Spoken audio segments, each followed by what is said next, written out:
మావ నిన్న మ్యాచ్ చూస్తుంటే ఒక థ్రిల్లర్ మూవీనే చూసినట్టుంది మావ. ఆర్సీబీ ఫస్ట్ బ్యాటింగ్ దిగి ఓపెనర్స్ ఎదురు చితక్ కొట్టేస్తున్నారు. ఎంత అంటే 3 ఓవర్స్లో 31 రన్స్. సడన్ గా వర్షం. సరే కాసేపు ఆగింది, మళ్ళీ మ్యాచ్ని స్టార్ట్ చేశారు. బట్ ఈసారి పిచ్ బౌలర్స్ ఫేవర్గా మారింది. అసలు బ్యాట్స్మెన్కి బాల్ అందట్లా. బ్యాట్స్మెన్స్ ఇద్దరు కోపంతో ఊగిపోతున్నారు. పవర్ ప్లే అయ్యేసరికి 42 రన్స్, అంటే రిమైనింగ్ 3 ఓవర్స్లో జస్ట్ 11 రన్స్ మాత్రమే వచ్చాయి. ఇంకా బాధడం స్టార్ట్ చేశారు. లిటరలీ ఆర్సీబీ బ్యాట్స్మెన్ కొట్టి అలసిపోయారు. పవర్ ప్లేలో బాల్ అందుంటే స్కోర్ ఈజీగా 230కి టచ్ అయ్యేది.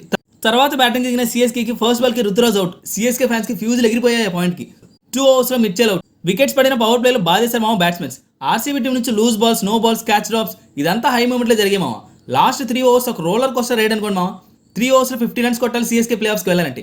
ఆర్సీబీ బౌలర్స్ రన్స్ చెక్ చేశారు అండ్ నో బాల్ కూడా వేశారు. ఇంకా లాస్ట్ ఓవర్ అంటే ఎస్డేల్ ఓవర్లో ధోని వికెట్ పడింది, మ్యాచ్ రన్ అయిపోయింది. ఆర్సీబీకి ప్లే ఆఫ్ ఛాన్సెస్ వచ్చేసింది. కానీ ఎస్డేల్ లాస్ట్ ఓవర్ ఫస్ట్ బాల్ అయితే ఆర్సీబీ ఫ్యాన్స్కి ఒక మినీ హార్ట్ అటాక్ అని చెప్పాలి. రిమైనింగ్ 5 బాల్స్ ఎస్డేల్ భలే డిఫెండ్ చేశాడు మామ.